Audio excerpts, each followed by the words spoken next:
Hi friends, എല്ലാവർക്കും ഇലക്ട്രോടെക്കിൻ്റെ പുതിയൊരു വീഡിയോയിലേക്ക് സ്വാഗതം. ഇന്ന് നമ്മൾ എനർജി മീറ്ററിലൂടെ എങ്ങനെ എർത്ത് വോൾട്ട് കണ്ടെത്താമെന്നതിനെ കുറിച്ചാണ് വീഡിയോ.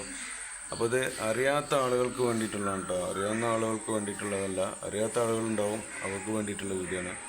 അപ്പോൾ അത് അനലോഗ് മീറ്ററിലൂടെയാണ് കേട്ടോ നമ്മൾ എങ്ങനെ ഫോൾട്ട് കണ്ടെത്തുന്നത്.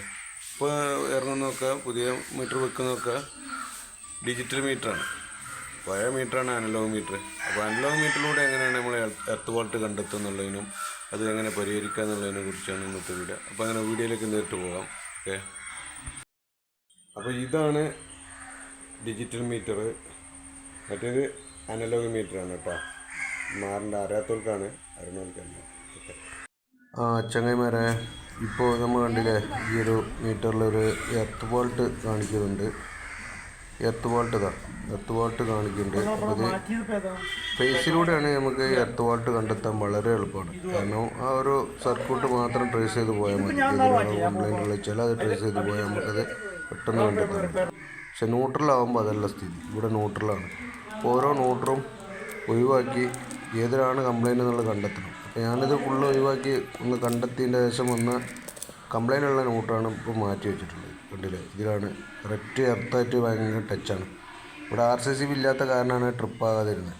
അപ്പോൾ ഇത് കണ്ടെത്തിയതിന് ഓരോ ന്യൂട്രും നമുക്ക് ഊരി മാറ്റി കറക്റ്റ് ചെക്ക് ചെയ്യേണ്ടതുണ്ട്. ഫേസ് ആകുമ്പോൾ നമ്മൾ പെട്ടെന്ന് മനസ്സിലാവും. അപ്പോൾ അത് ഊരി വെച്ചപ്പോൾ ന്യൂട്ര് ഊരി നമ്മൾ മാറ്റി റിമൂവ് ചെയ്തതിന് ശേഷം എന്താ ഇപ്പോൾ എർത്ത് വോൾട്ടിൻ്റെ ഇൻഡിക്കേറ്റർ ഓഫായി.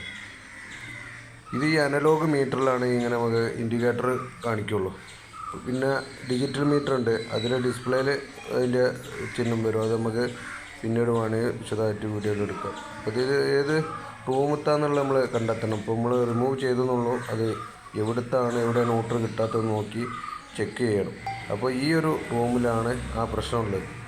ഈ റൂമിലെ പ്രശ്നം എന്താ വെച്ചാൽ ഇവിടെ ഒരു എക്സ്റ്റൻഷൻ കോഡ് വെച്ചിട്ടുണ്ട് ബോർഡ്.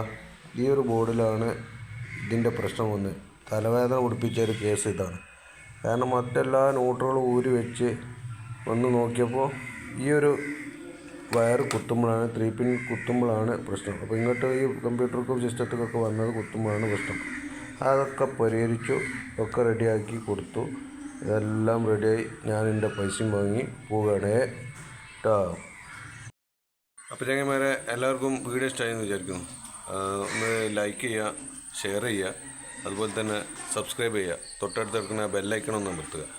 പിന്നെ നിങ്ങളുടെ വിലയേറിയ അഭിപ്രായങ്ങളും നിർദ്ദേശങ്ങളും കമൻറ്റ് ബോക്സിൽ രേഖപ്പെടുത്തുക.